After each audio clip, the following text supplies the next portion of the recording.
Go. Hi, my name is Tessa. I nominated my aunt for this opportunity because I'm concerned about her well-being, her and her partner's well-being, and their house itself. My aunt does a lot for the community. She is there for me whenever I need to call her if something's going on. I've gotten yoga massages from her. She's a yoga teacher. She adopted a mother and her daughter for Christmas, so she buys them presents for Christmas. She also has been nominated for the Woman of Distinction for 2 years, and this year she actually turned it down because she doesn't feel like a woman of distinction.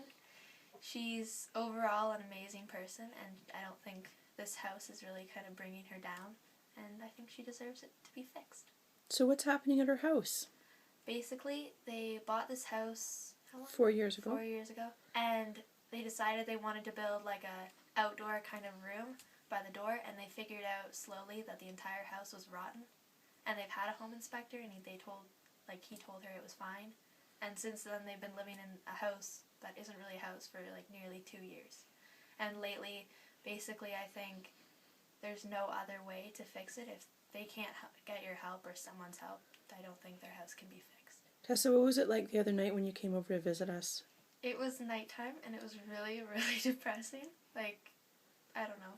There wasn't much, nothing's really happening. It's really sad coming here because the house is literally destroyed and neither her and her partner aren't happy at all.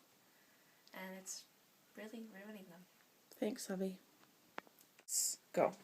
Hi, I'm Anne, Allie's mum, and I'm really proud of my daughter and emotional that she gives all day long at yoga and teaching yoga, teaching her yoga school, and she gives back to the community on every opportunity and has the respect of so many people here in town.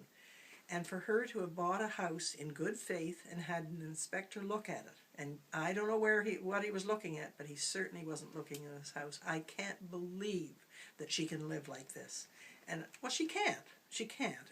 As a mom, I find it absolutely appalling. Please help her. She needs help.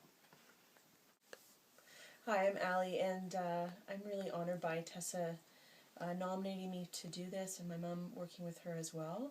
I did buy this house 4 years ago as a single person, and it's been a really horrendous experience, which I'll go through when we look at the pictures about the house itself. But I do a lot for the community, and as a yoga teacher, I'm really excited because I'm going to start up a project for First Nations and Aboriginal people to learn to teach yoga.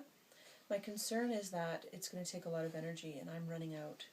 And a big reason why I'm running out of energy is because when I get home, it's not a sanctuary anymore. Our home has become just a total nightmare. Every time we pull one thing away to fix it, we find 10 more things that are rotten. And it seems like we're going to have to replace every piece of wood in this house. And last week, the straw broke the camel's back as we opened up the ceiling in the apartment upstairs and found out that it's totally rotten and it was eaten away by raccoons. And so we just feel really desperate. My partner and I, he's a carpenter, and we've been renovating for 3 years now, and we feel like we haven't made any steps forward. So, as a person who gives a lot, everyone that I'm talking to on these TV shows, I know you give a ton, and I would imagine you know what it's like to start to run out of energy.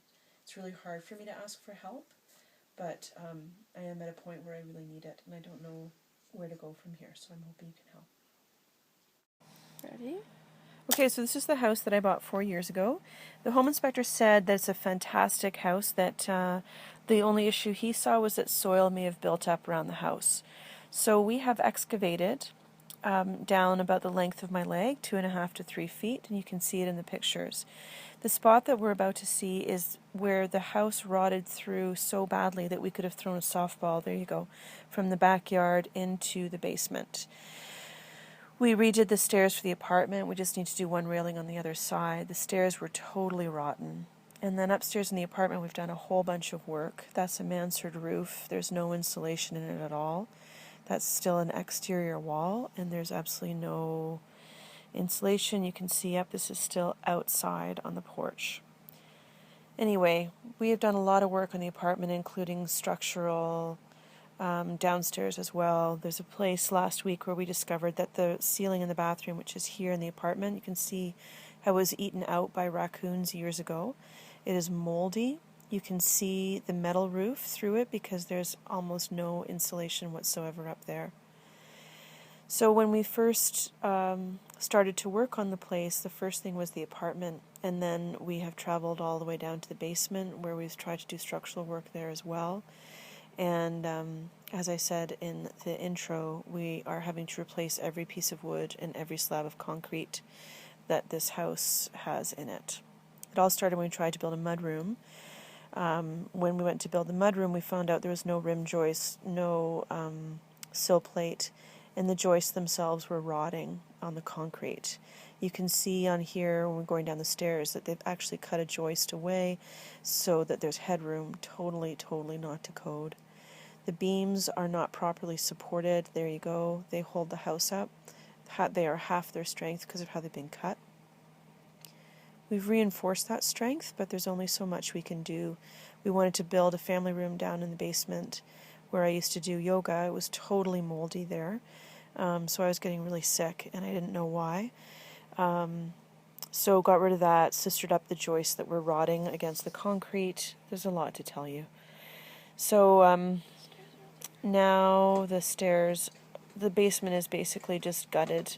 The stairs are not to code. We need to replace them. This is our living room where we took down a wall between the kitchen and the living room. We have totally supported the beam there.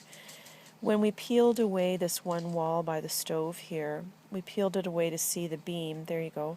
It was held up, the beam itself was held up by a small 2x4 that was maybe a foot in length, maybe a foot and a half. And that was supported by two 2x2s. And it was so old and the wood was so dry that the one nail in each piece of wood was coming away from the wood. So our tenants could have dropped into our kitchen any day. So we no longer have tenants because it wouldn't be safe, which means that we have $1,000 less coming in per month.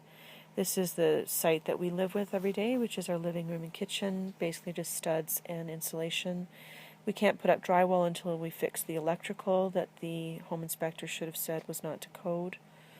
We have fixed the plumbing, which was totally obviously not to code. Home inspector didn't tell us that. It's just rotten. Our whole house is rotten. And this is our proof. So we've lived like the studs like this have been about a year that we've lived with it like that, and then the rest of the house we've been renovating for 3 years.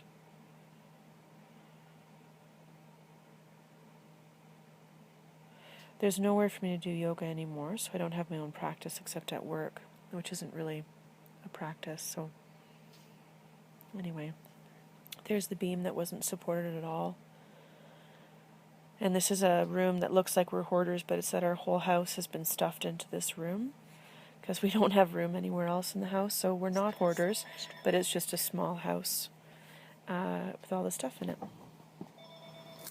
Our heat is at 12 degrees Celsius because our house is now so leaky that we are going to go through a tank of oil a month if we don't keep it really low. Luckily, we have a fireplace. How do you feel about our house, Jiva?